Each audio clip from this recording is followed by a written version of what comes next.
Today is just a continuation of what we talked about from Foundation Friday. On Foundation Friday, we talked about the ways that we can get our buyers to just commit to us as people. Today, we're going to go in a little bit deeper to our broker service agreement, talking about really what the deep down purpose of the form is, what it means for us in the realm of our business and how we handle our transactions, how we can potentially handle different situations. And then there are some very important things that you need to know about these new laws and how it affects you. It's going to be pretty heavily enforced as of January 1st. So first of all, the purpose of the form is to create transparency. And this transparency has to come with, transparency and representation, our compensation, what exactly our duties are. It also is to consent to dual agency. Up until now, we've never really had the option of checking a box of seller or buyer being okay with the fact that you may be a dual agent. Now, this is not necessarily talking about the firm being a dual agent, but specifically the agent being the dual representation. So this form is going to talk about who you can represent John L. Scott, and this is making Leslie. sure this is okay with Hello. your Hello. Hold on, let me mute Leslie. I got her. Thanks. Thank you. Next, it will be to negotiate written contracts. We're going to have to try to get this all signed because this is how we're going to get paid.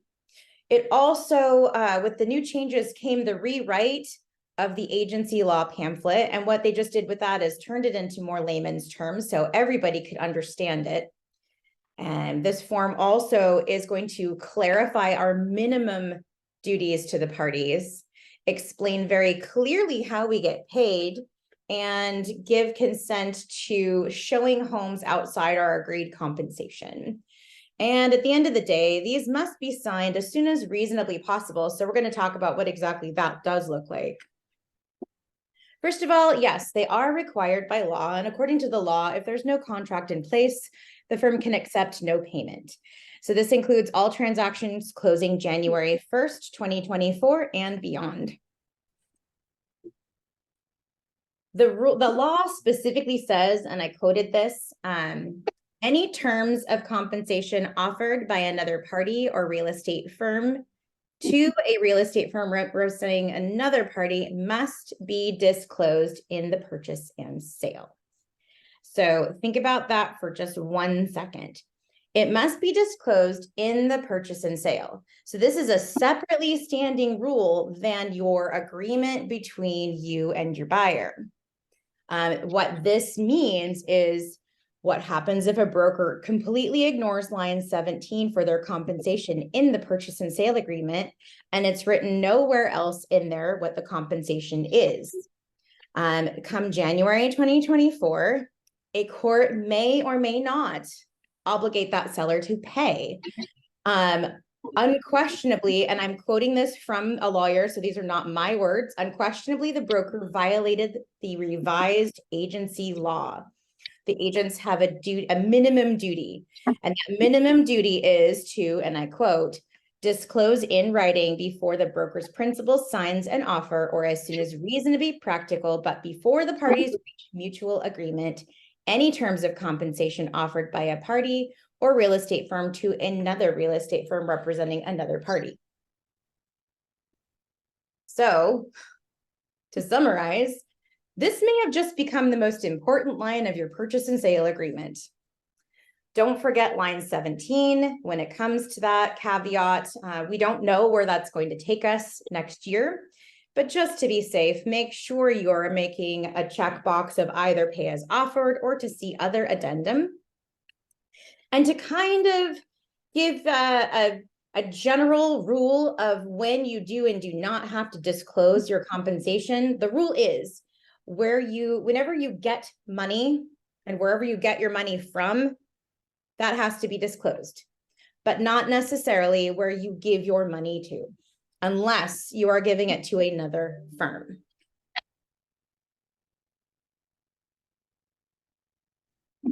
Okay, so we talked about this last week, so I'm just going to bullet point this.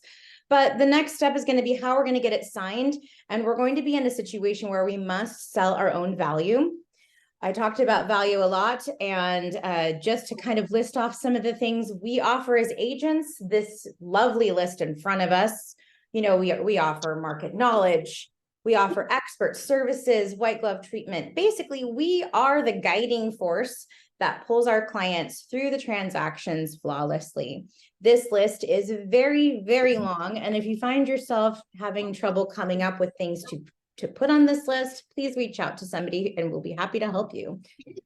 If you need more ideas, you can fall back on the idea that this is the law, that everything in real estate is done in writing. So you do have fallbacks on this that are more technical if you have trouble with the creative side of, pulling your experiences from it. Okay. So one of the biggest hurdles that kind of agents face is this idea. First comes love, then comes marriage. Well, then what is reasonably practical for getting this signed? Do we want to do this at an open house when we're first meeting them? Well, I don't know if that would necessarily be reasonable because no one's going to walk in the door and just start signing contracts over. But think of this situation. You have a long-term client that wants to look at homes and you've been working with them for quite some time. Even if they may be working or looking at homes just for fun, it could be reasonable that the next time you see them, you may want to provide this and have them sign this because you've already developed that relationship between them. Providing a CMA, if that's the only thing you're doing, you don't need to have any sort of agreement on who you represent. You are simply just providing a CMA. And the real estate brokerage services is such a broad spectrum that they actually carved out CMAs not necessarily being required in that list of brokerage services for making people sign this agreement. Think about somebody you're meeting for the first time in person. Now, if you've spent conversations over the phone or if you've developed some sort of a relationship before this, then it might be practical for you to meet in person and have them sign it when you first meet, but maybe not. It's all going to be the case-by-case basis. But our goal as agents is going to be to have it signed basically as soon as possible. Now, pending transactions closing in January of 24 are all going to have the updated buyer broker service agreement. So we'll talk about that towards the end of these slides. But going back to the idea of having somebody come in and, maybe you haven't developed a relationship where you want to work with that buyer, or maybe that buyer has cold feet about wanting to work with you this early on. If you're in doubt, feel free to start with a non-exclusive agreement. You're going to be checking off all the boxes for the requirements. So there's not going to be any confusion about you either do or not getting paid or getting paid. You will get paid with a non-exclusive. You will be following all the rules for the new laws, but not necessarily with the commitment that is, in an exclusive relationship. So feel free to check the box with non-exclusive. This will allow you time to discuss, some of those things in greater detail with the client you're working with. And if in the future things develop nice and you guys want to create an exclusive relationship, there are easy ways to go ahead and just amend that agreement. If you have a non-exclusive and the transaction closes, can you get paid? Yes. The non-exclusive is still a brokerage service agreement. And if the buyer has a non-exclusive agreement with another agent and then enters into an exclusive agreement with me, does that void the buyer's non-exclusive agreement? And the answer is no.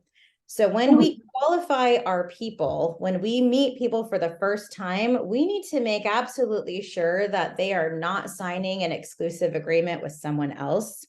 They will be held to both agreements. What about if a buyer has multiple non-exclusive agreements with other brokers? Am I doing anything wrong if I enter an exclusive one? The answer is no. If the exclusive buyer writes an offer, no problem. However, if the non-exclusive buyer writes an offer on a property within an area that you have labeled your exclusive area, that's when the problem comes up and they may owe two compensations. So again, make sure we're asking the right questions. So scenarios on how to get this over to our people. So a broker meets a buyer in an open house, and the broker is holding the open house for a listing broker. So this is not your open house. The buyer wants to purchase this house. So prior to discussing an offer, here are the things it's recommended that you do. 1, ask the buyer if they're working with another agent. If so, ask about the exclusive or non-exclusive. If you can move forward with this buyer, then go ahead and provide them the pamphlet, answer the basic questions, and then you can enter to your buyer agency agreement and write up your offer. Scenario 2, you receive a phone call from a new buyer about your listing. And after a discussion, the buyer doesn't want to pursue that listing, but wants to view other properties with you. So you meet them for the first time later at your office to discuss next week goals and the financial situation before touring homes.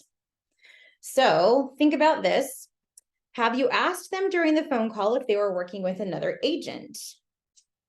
Assuming yes or no, exclusive, non-exclusive, ask the questions, and if everything lines up where you can enter into an agreement together, that would be the correct time to do so. What about if you receive a referral from a trusted source? So this buyer is going to buy. You talk on the phone and determine the buyer is not working with another agent. You agree to meet them at the listing that the buyer already likes. Before meeting them at your office, you should, number 1, email them the pamphlet to make sure they have it before the meeting. Invite any questions on an email or separate phone call. For our office, we're going to call this like our pre-buyer presentation or a pre-buyer, meeting. We're going to find out these basic questions here. Then after that, you can go ahead and sign your agreement. Even after touring the property, it would be reasonable. But before you kind of get into the weeds on this, another scenario would be like if you have a long-term client and with a buyer, your buyer is a long-term client who contacts you and wants to discuss another purchase. If you don't have an active buyer broker agreement, which you're not, because we're just moving into 2024, you're going to have to provide a new one and get that signed around. Also make sure that you're providing the 2024 version of the agency pamphlet. You can extend the length of some of these contracts. In Washington State, we do have a statute of the maximum amount you can sign these contracts for.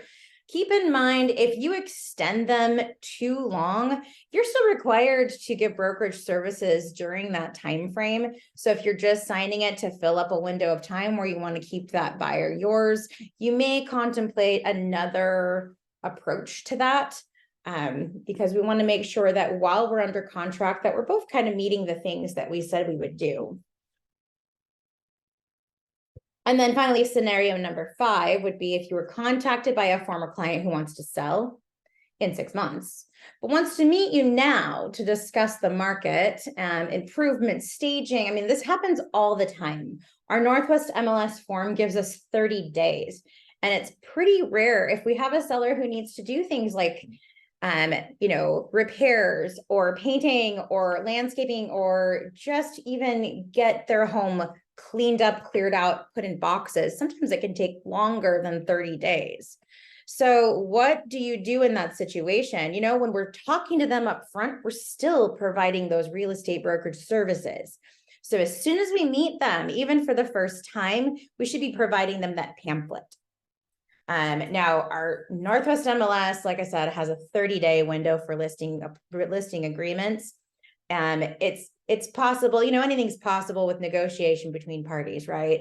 So it is possible that we could potentially extend that, but when you're looking at 6 months, we don't really have something to fill that gap.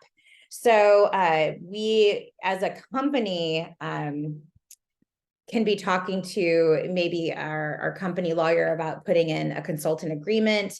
That's going to be a decision that our upper management designated broker will have to come up with a solution for. You can also sign a 30-day listing agreement, and then you can extend it and extend it and extend it as necessary, just with the addendum that goes with it. All right, so looking forward, we have all these changes coming up January 1. According to Washington Realtors, everything January 1 and beyond needs to have the updated agreements. So this also includes, as tedious as this may sound, listing agreements that have not gone under contract. So if we have outstanding listing agreements, active listings, get that on your radar that the updated listing agreements are going to cover the things that were being made transparent by these new forms. They're going to give the option of dual agency, the consent. We need to have all of them updated. Purchase and sales drafted in 2023, but closing in 24. We'll also need to have an updated buyer service agreement. Does a buyer broker have a 2024 agency agreement in place? Do you have it? You're not going to have it before January 1.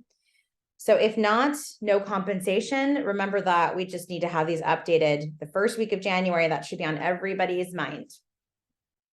And then if we need to update our listing agreements, we could potentially use the addendum that they have created with these new terms on it, as long as we can show that we're giving consent, or the client is giving consent for dual agency. All buyer service agreements must be updated if you have them in place. And if you don't have them in place, we'll be doing that January 1st. And then another kind of critical, pivotal moment here is, because we are now, well, this really isn't a lot different from this year. It really isn't. All we're doing is putting it on paper now. But if you're negotiating commission and you're writing it into a contract, so it's not something that's already offered, we want to make sure that we are writing it in a way that it's going to show up on the closing statement in the proper category. We don't want to put it necessarily in a closing cost, because although we may refer to it similarly as a closing cost, it is not truly a lender closing cost. So keep all the compensation off of 22A. Make sure negotiated compensation is written on like a 41C. So when escrow puts their closing statement together, it goes in the proper column. And the bottom line for this is just the transparency that they were trying to create. And if there's any compensation being paid to a firm, it needs to be written out there somewhere. Okay, so additional thank you to the Washington Realtors website for some of their slides on this. And I know there's going to be questions, so I would love to open it up to that right